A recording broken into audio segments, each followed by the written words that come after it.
우리말에 단장이라고 하는 말이 있죠. 단장의 눈물, 단장의 미아리 고개.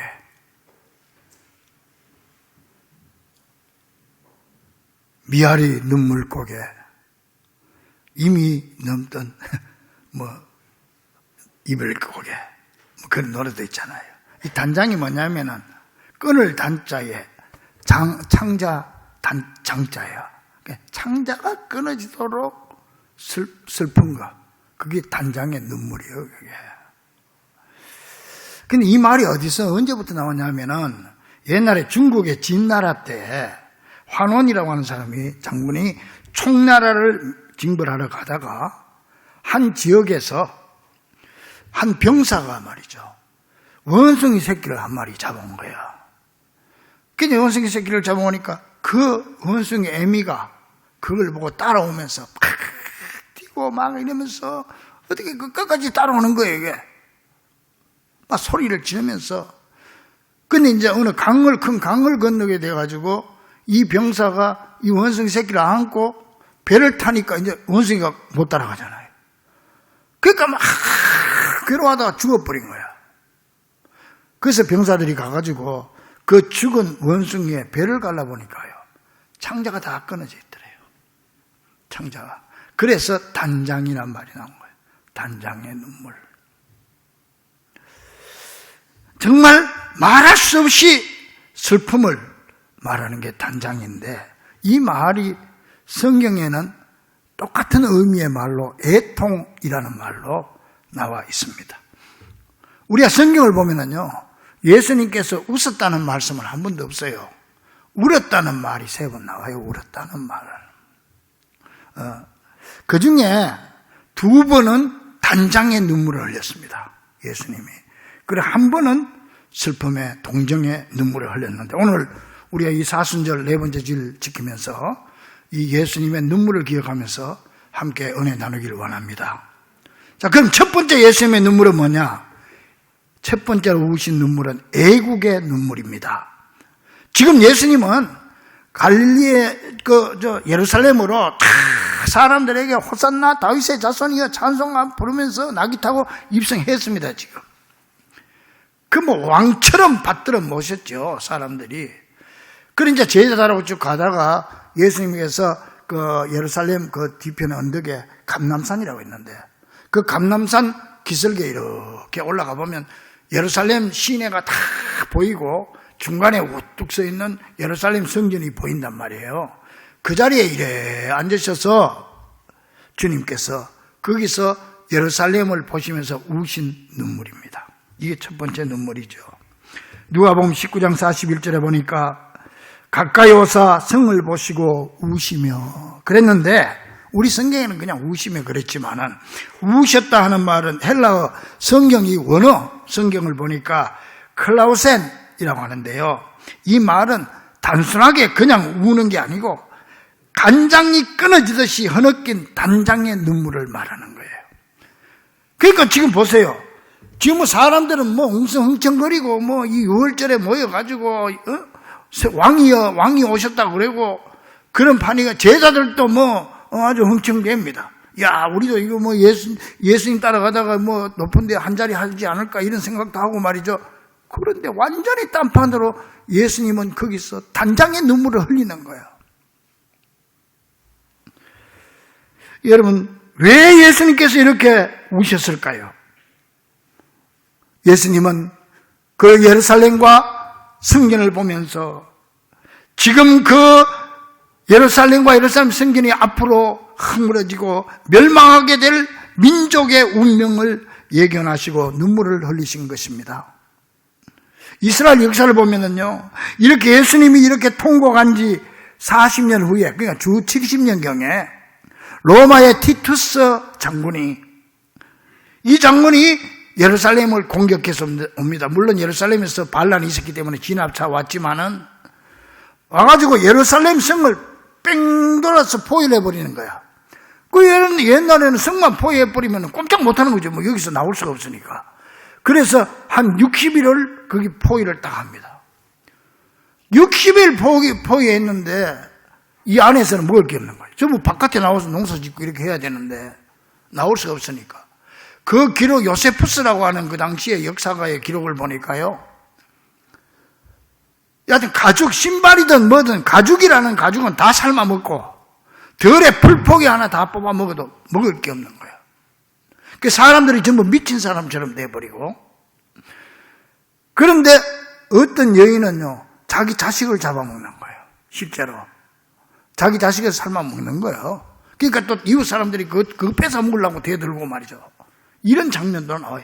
예수님은 지금 그런 모습을 보시면서 이 민족의 앞으로 처참한 운명, 이걸 보면서 지금 통곡하고 울고 계시는 거예요. 이 비참한 광경을 아신 주님은 울고 계시는데, 그것도 알지 못한 채 흥청거리는 예루살렘 백성들, 이 백성들, 어리석은 백성들, 그리고 이 제자들을 보고 주님은 우신 것입니다. 여러분, 기독교에 국경은 없지만 조국은 있다, 그런 말이 있습니다. 우리 기독교는 애국의 종교입니다, 여러분. 우리가 땅 끝까지 국경 없이 복음을 전해야 되지만은 우리에게 조국은 있는 거예요. 그래서 일본에 유명한 우찌무라 간조라고 하는 사람이 있어요. 이 사람 우리말로는 내총감삼인데, 이 양반이 얼마나 훌륭한지 몰라요. 이 사람을 연구해서 외국에서 박사학위 받은 사람들이 수도 없어요. 이 사람이 기독교의 아주 우뚝 선 지도자였는데, 이분이 우리 기독교는 애국의 종교다, 우리 일본도 애국해야 된다 그러면서 이분이 한 말이, 유명한 말이 있습니다. I for Japan, 나는 자펜을 위하여, 일본을 위하여. Japan for world, 일본은 세계를 위하여. World for Christ, 세계는 예수님을 위하여. And all for God, 모든 것은 하나님을 위하여. 이분이 그런 얘기를 했는데 아주 유명한 말입니다. 그만큼 애국해야 된다는 거죠. 우리나라에도 기독교가 들어와서 얼마나 애국적인 종교가 됐습니까? 3.1운동만 보세요. 여러분, 우리 한국 교회의 초대교회 역사를 보면요, 저 충청도 어디 시골에 교회가 하나 있는데 교인들 뭐 몇십 명 돼도 안 해. 그런데 거기에 원님이 거기에 파견이 되는데 안 가려고 그래요. 거기를. 왜 안 갈랐냐? 거기 교회에 있어서 나는 안 간다. 그 비리를 못하니까, 그거 가면은. 그만큼 우리 교회가 영향력을 끼쳤다, 그때는. 그 3.1운동 때도요, 선도, 제일 앞장선 거는 천도교에서 선도했지만은, 주도한 거는 기독교입니다. 기독교가 주도했습니다. 그래서 그 당시에 추는 이강수가 그런 말을 했습니다. 1917년에, 보시오, 주일 11시면 전국의 교회가 같이 종을 치고 같은 찬송으로 같은 예배를 드리고 있어. 무슨 말이에요? 그 당시는 지금처럼 매스컴 전화가 없고 그럴 때니까 전국적으로 이 3.1 운동을 일으키고 동원하려면 교회가 앞장서지 않으면 안 된다는 거예요. 연락망이 교회밖에 없다는 거예요. 그래서 그 당시 동학의 지도자의 천도교회 교주였던 손병희가 그런 말을 했어요. 우리나라도 예수를 믿고 나서야 그제야 발전의 가능성이 있다. 천도교 교주가 그런 말을 했어요. 그 당시 우리 교회 많은 성도 교회들은요, 지방마다 주로 모세 오경 설교를 많이 했어요. 그 중에서 출애굽 설교를 많이 했어요. 출애굽. 그래서 우리 백성들이 일제 강압에서 해방되는 걸 자꾸 설교를 하니까 일본 사람들이 땅은 다 해도 출애굽기 설교를 하지 말라고 명령을 내려가지고 출애굽 설교하다가 잡혀가서 매 맞고 고통당한 목사님들이 얼마나 많은지 몰라요. 이렇게 우리 기독교는 애국의 종교입니다. 그러므로 이제 우리도 예수님의 눈물을 보고 이 나라 이 민족을 위해서 눈물로 기도하는 여러분 되기를 간절히 축원합니다.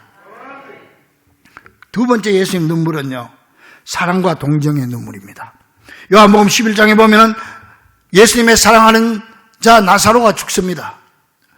죽었는데 예수님 다른 데서 일 보시다가 죽은 지 나흘 만에 나사로의 무덤 앞에 갑니다. 그 이스라엘 나라 무덤은 동굴처럼 굴처럼 돼 있어가지고 사람 죽으면 굴 속에다 이렇게 넣어놓거든요. 우리나라처럼 땅 속에 묻는 게 아니고. 그리고 돌문으로 이렇게 막아놓는 거예요, 돌로. 그 예수님께서 그 나사로의 무덤에 가서 나사로를 살리기 전에 거기서 눈물을 흘렸다. 그런 얘기가 나옵니다. 요한복음 11장 35절에 눈물을 흘리시더라. 근데 여기서 흘린 눈물은요, 우리말로는 같은 눈물인데 아까 얘기했던 눈물하고 또 다른 단어예요. 여기는 다크로라고 하는 단어인데요. 이 단어는 통곡하는 눈물이 아니고 소리 없이 고요하게 흘러내리는 눈물을 말하는 거예요. 그래서 이 예수님의 우는 모습을 본 사람들이 보라, 그를 얼마나 사랑하셨는가, 그렇게 얘기하는 모습이 나옵니다. 이때 흘린 예수님의 눈물은 사랑하는 사람을 잃은 연민의 눈물이기도 하지만은 죄로 인해서 죽을 수밖에 없는 인간들의 한계를 보시고 슬피 우신 사랑과 동정의 눈물이었던 것입니다. 그러므로 우리는 이 사순절에 예수님의 눈물을 보면서 내 이웃에 불쌍한 자들, 동정할 수 있는 자들, 그들을 더 사랑하고 그들을 위해서 기도하고 눈물 흘려야 합니다. 그러므로 여러분, 우리도 이 십자가 밑에서 울어야 합니다. 죄로 인해 영원히 죽을 수밖에 없었던 나 자신을 살려주신 주님의 십자가를 생각하며 아직 구원받지 못한 사랑하는 사람들의 영혼을 품에 안고 고요히 눈물로 기도하는 여러분 되시기를 간절히 바랍니다. 그리고 예수님의 세 번째 눈물은요, 인류를 구원하시는 사명의 눈물이었습니다. 이 눈물은 예수님께서 겟세마네 동산에서 최후의 기도를 드리면서 우신 눈물입니다. 이제 새벽이 되면 내가 잡혀가서 십자가에 죽습니다. 예수님은 누가복음 22장 44절에 예수께서 힘쓰고 더욱 애써 기도하니 간절히 기도하시니 땀이 땅에 떨어지는 핏방울 같이 되더라. 십자가를 놓고 얼마나 주님 앞에 하나님 앞에 기도했던지 땀방울을 핏방울처럼 흘렸다. 이 말씀을 본문 7절에 보니까 심한 통곡과 눈물로 간구와 소원을 올렸다, 그렇게 기록하고 있습니다. 이 기도야말로 인류 구원의 사명 감당을 위한 처절한 울부짖음이었던 것입니다. 하나님 아버지, 이 잔을 내게서 옮기시옵소서. 이 십자가의 잔, 고난의 잔을 옮겨달라고 기도했습니다. 그러나 결과적으로 끝에 가서 주님은 결단합니다. 주님께서 이 잔을 마시기를 원하면 내가 마시겠습니다. 주님의 뜻이라면 인류의 구원을 위해서, 바로 여러분과 나의 구원을 위해서 내가 십자가 지겠습니다. 그러면서 주님은 거기서 통곡을 하고 우셨던 거예요. 예수님이 이렇게 땀방울을 핏방울처럼 흘리시면서 심한 통곡과 눈물로 기도하신 후에 결국 하나님의 뜻에 따라 내가 인류를 대신하여 십자가를 지겠다고 결단을 내립니다. 여러분, 신앙생활이란 거룩함과 순종과 헌신의 삶입니다. 그러나 이것은 눈물 없이는 불가능합니다. 울지 않고는 갈 수 없는 길이 바로 사명의 길이기 때문입니다.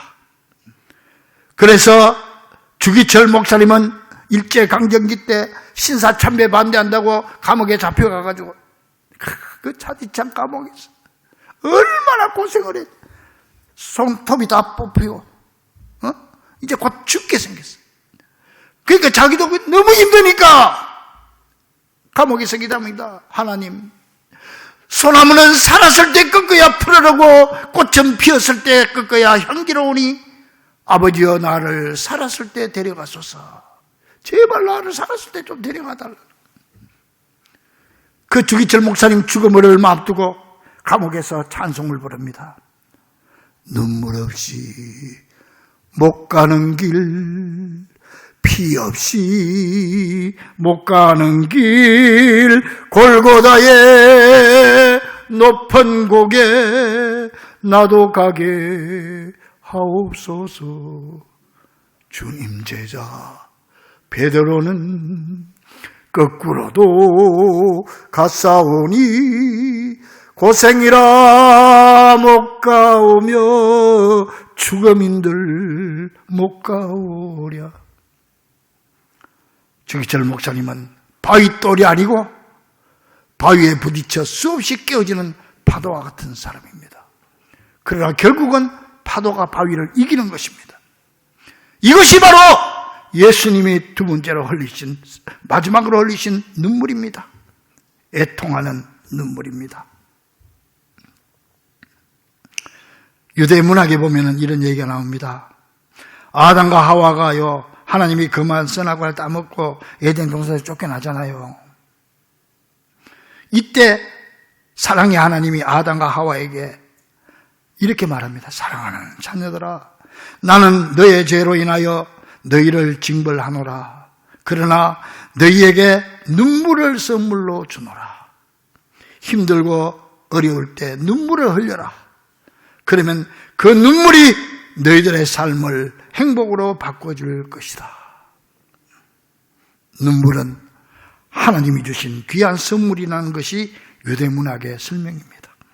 사랑하는 성도 여러분, 성경의 위대한 인물들은 모두가 다 눈물의 사람들이었습니다. 눈물은 위대한 힘을 가지고 있습니다. 눈물은 사람을 변화시키는 힘이 있습니다. 다윗은 바세바를 범한 뒤에 정말 많이 울었습니다. 그는 나단 선지로부터 그 죄를 지적받고 하나님 앞에 부르짖었습니다. 여호와여, 웃을초로 나를 정결하게 하소서. 내가 정말이다. 내 모든 죄를 지워주소서. 내가 눈보다 희리이다. 하나님이여, 주의 얼굴을 내 죄에서 돌이키시고 내 모든 죄악을 지워주소서. 하나님이여, 내 속에 정한 마음을 창조하시고 내 안에 정직한 영을 새롭게 하소서. 주의 구원의 즐거움을 회복시켜 주시고 자원하는 심령을 주사 나를 붙드소서. 하나님, 나를 붙들어 주세요. 얼마나 울었는지 몰라. 그래서요, 시편 6편 6절에 보니까 내가 탄식함으로 피곤하여 밤마다 눈물로 내 침상을 띄우며 내 요를 적셨나이다. 요를 적셨나이다. 다윗은 자신이 저지른 죄 앞에서 울고 또 울었습니다. 다윗은 그 눈물로 자신의 죄를 씻었고, 하나님은 그 눈물을 보시고 죄를 사해 주시고 다시 그를 들어서 주신 줄로 믿습니다. 그렇습니다.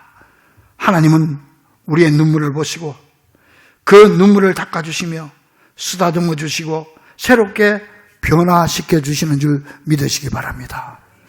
그리고 눈물은요, 죽어가는 영혼을 살리는 능력이 됩니다. 나사로의 무덤 앞에서 우신 우리 예수님의 눈물은 우리의 사랑하는 가족을 위해 우시는 눈물입니다. 예수님은 여러분의 안 믿는 가족들을 보시고 울고 계시는데 여러분은 지금 웃고 계시지나 않습니까? 여러분의 눈물의 기도가 사랑하는 가족과 사랑하는 사람들의 영혼을 살리는 능력이 되는 줄 믿으시기 바랍니다. 또한 눈물은 우리의 모든 문제를 해결하는 열쇠가 됩니다. 하나님은 우리의 눈물에 약하신 분이십니다. 우리가 눈물로 기도할 때 하나님은 외면할 수 없습니다.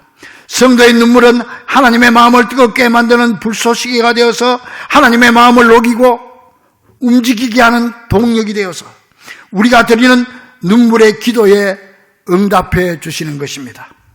그러므로 우리의 모든 문제를 다 하나님 앞에 다 내려놓고 눈물로 기도함으로 해결받는 여러분 되기를 간절히 축원합니다.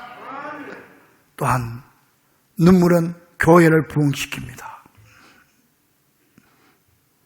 바울이 곳곳에 다니면서 선교 안 하고 교회를 세우면서요, 바울은 얼마나 눈물을 많이 흘렸는지 몰라요. 사도행전 20장 31절에 보니까 그러므로 여러분이 일깨어 내가 3년이나 밤낮 쉬지 않고 눈물로 각 사람을 훈계하던 것을 기억하라. 바울의 에베소 교회를 목회하면서 3년간이나 울면서 말씀을 전하고 기도했다고 그랬습니다. 그 눈물로 교회는 영적으로 양적으로 부흥했던 사실을 우리는 잘 압니다. 여러분이 이 교회가 진정으로 부흥되기를 원합니까? 눈물로 기도해야 됩니다. 메마른 눈물을 가진 성도들에게 교회는 절대로 부흥될 수 없습니다. 하나님이 도와주셔야 합니다. 우리의 눈물을 보고 주님이 손을 써야 됩니다. 그래서 위대한 설교가 스펄전 목사님은 말했습니다. 마른 눈으로는 천국에 들어갈 수 없다. 맞는 말입니다. 마른 눈 가지고는 못 들어갑니다. 지난주에 제가 목욕실에 있다가 현관에 내려오니까 교회 안에서 기도하는 소리가 나. 낮에. 그래서 문을 살짝 열고 보니까 어떤 성도님이 여기 앞자리에 무릎 꿇고 앉아가지고 그냥 통곡을 하면서 기도를 하더라고. 그래서 내가 가서 안수기도라도 좀 해주고 싶었지만은 그럼 또 기도를 또 깨잖아요. 그래서 저 뒤에 앉아가지고 몰래 앉아서 하나님 앞에 기도했어요. 하나님, 저 성도님의 눈물을 받아주세요. 저 성도님의 눈물을 받아주세요. 기도하고 살짝 제가 나갔습니다. 그런 분들이 많아지기를 간절히 축원합니다. 왜 어려운 문제를 끌어안고 나 혼자 몸부림치고 있습니까? 주님 앞에 나와서 눈물로 기도하면 주님이 해결해 주시는데 주님 앞에 맡기지는 않고 왜 나 혼자 부둥켜 안고 발버둥치고 있습니까? 왜 내 어려운 문제를, 내 육신의 질병을 왜 주님 앞에 맡기고 통곡하면서 단장의 기도를 드리지 않습니까? 이 교회를 위해서 눈물로 기도해야 합니다. 사랑하는 여러분, 오늘 우리의 문제가 뭡니까? 하나님 앞에서 눈물이 말랐다는 거예요. 한번 울고 싶어도 울 수 없는 게 현실 아닙니까? 여러분, 기도하면서 울어보신 적 있습니까? 언제입니까? 성경은 눈물이 말라버린 세대를 악한 세대라고 합니다. 누가복음 7장 32절에 이 세대가 무엇과 같은가? 피리를 불어도 춤추지 않고 우리가 곡하여도 너희가 울지 아니하였다 함과 같으니라. 자식이 교회 안 나와도 밥이 잘 넘어갑니다. 가족들이 멸망의 길을 달려가도 잠이 잘 옵니다. 이 십자가를 바라보면서도 아무 느낌이 없습니다. 그래서 야고보 4장 9절에 슬퍼하며 애통하며 울지어다. 너희 웃음을 애통으로 너희 즐거움을 근심으로 바꿀지어다. 그랬어요. 여기서 너희 웃음을 애통으로 바꾸라고 하는 말은, 애통이란 말은 또 얘가 원어를 보니까 펜테오라고 하는데, 이 말은 사랑하는 사람이 죽었을 때 애곡하는 단장의 눈물을 말하는 거예요. 너희 웃음을 그런 애통으로 바꾸라. 지금 웃을 때냐 이 말이에요. 그래서 우리 예수님께서는 예루살렘의 멸망을 바라보며 애통하며 통곡하신 것이고, 바로 여러분과 나를 구원하기 위해서, 사명 감당하기 위해서, 우리의 영혼을 구원해 주시기 위해서 통곡하면서 우셨던 것입니다. 그 통곡이 바로 우리의 메마른 심령을 보시고 우신 통곡이요, 우리의 믿지 않는 사랑하는 사람들을 향한 눈물이 아니겠습니까? 사랑하는 우리 중부가족들이여, 이제 우리 예수님의 거룩한 눈물을 회복합시다. 이 나라 이 민족을 보며 애국의 눈물을 회복하고, 내 가족 내 이웃을 보면서 사랑과 동정의 눈물을 회복합시다. 나에게 맡겨진 사명, 파수꾼의 사명, 성도로서의 사명을 기억하며 우리 예수님처럼 겟세마네 동산의 눈물을 회복함으로 오직 우리 주님께 위로와 용기를 얻고 응답의 축복을 받을 수 있는 귀한 성도들이 될 수 있기를 나를 위해 눈물로 기도하신 우리 주 예수 그리스도 이름으로 간절히 축원합니다. 기도하겠습니다.